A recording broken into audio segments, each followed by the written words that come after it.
What's up, guys? This is a short video to demonstrate the kind of layouts you can accomplish with the JTAppleCalendar library. First, the calendar supports 6-row layouts, which you can currently see right now. You can scroll and that's what you get by default. There is also 3-row layouts and 2-row layouts, as well as 1. The size of the calendar can be adjusted using your own resize code. Before we go on, some definitions. I call these red dates to the top of the calendar in dates. I call the ones to the bottom out dates. And the ones in the middle with the black text, I just call them month dates. You can set up all of these using the configure calendar delegate function. It has a number of parameters you can use to configure the calendar. All are pretty much optional. The only ones that are mandatory is the start date and the end date, and you can use these to set up your layouts. So let's see what we can do with these. Okay, right now I have the in dates set to generate for all the months, and I have the out dates set to generate till the end of grid. And I will explain what I mean by this shortly. Right now, in dates are generated for all the months. As I scroll, you can see in dates for January, February, and March, and so on. With the setting set to on, they are generated for every month. Now, based on your design requirements, you might want it set to off, and therefore we can do that too. We can see January, February, all the months, they do not have any end dates generated at all. Now keep in mind that the header that you're watching is not managed by the calendar. Therefore, sometimes if you have an outside header like this, you might want a date offset to make January not be under the Monday column. You might want it under the 7th column, Sunday. In a case like this, you can generate your end dates for first month only to get your offset. But keep in mind that this particular header is an outside header and it's managed by you and not the calendar. So it is up to you to keep that in sync. I will just set that back to all, and now let's talk about the out dates. By default, out dates are generated to end of grid, and by that I mean a full grid of 7 columns and 6 rows. So that means that you would have 42 cells. So it will keep generating out dates until it gets to the end of 42 cells. Alright, now how would that look? That would give instances like, say, February. Even though the date ends on the 28th, it would generate until the 12th to get that 42 cells. Likewise, March will generate till the 9th in order to achieve the 42 cell grid. Now let's demonstrate end of row. And as you can plainly see, what it does is it will keep generating until it reaches the end of a row. There will be no change to the month of January because it already ends on the 6th row. But February and March, you can see they are 5 rows long. Also April, the last row is on the 30th, so it stops there. It does not generate an extra row.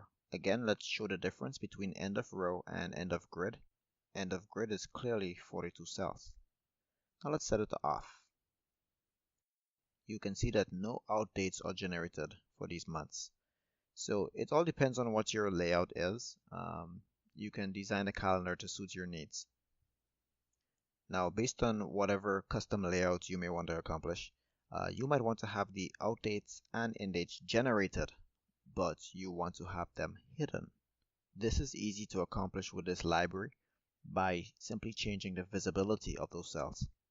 For this example, I have written a function to hide both the in and out dates, and you can see it has accomplished the desired effect. Although the cells are generated, they are hidden. This gives you a nice offset. You can see the first is now under the 7th column. Apart from outside headers, the calendar also has the ability to generate inside headers. These headers are managed by the calendar and they can be of different sizes, colors, designs. It's really all up to you. Also, keep in mind that this calendar also has a vertical mode. So if your calendar is a vertical one, just know that whatever you see me doing here in the horizontal example can also be done for vertical. Now let's take a look at the item size property. Sometimes your layout might require less cells to be on the screen. So you can pretty much increase the size of your cell so you have 3 per screen. This can also be accomplished horizontally. And you can have the calendar's width be whatever size you want it to be. We also have another type of calendar layout. Let's put this to vertical and set the size to large so you can get an idea of what it does. We're going to set the outdates to off and end dates to first. Now when we scroll, you can clearly see that the cells stop right there.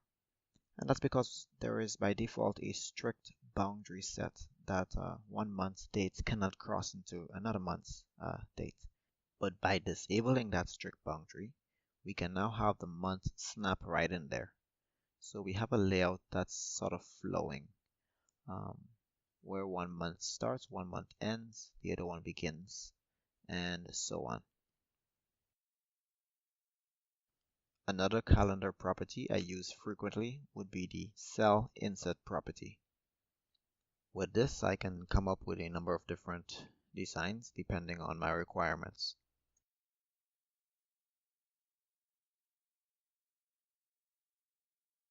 Apart from insetting cells, you can also inset a section. The sample code here insets all the section evenly on all sides, but you can do whatever side you want.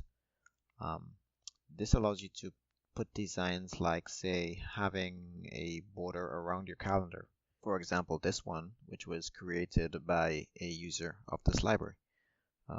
I'll leave the links in the description.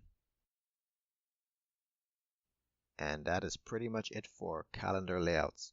As a side note, I have checked a website called uplabs.com and I've searched there for iOS and macOS calendars to see if there's any calendar there that this library cannot make.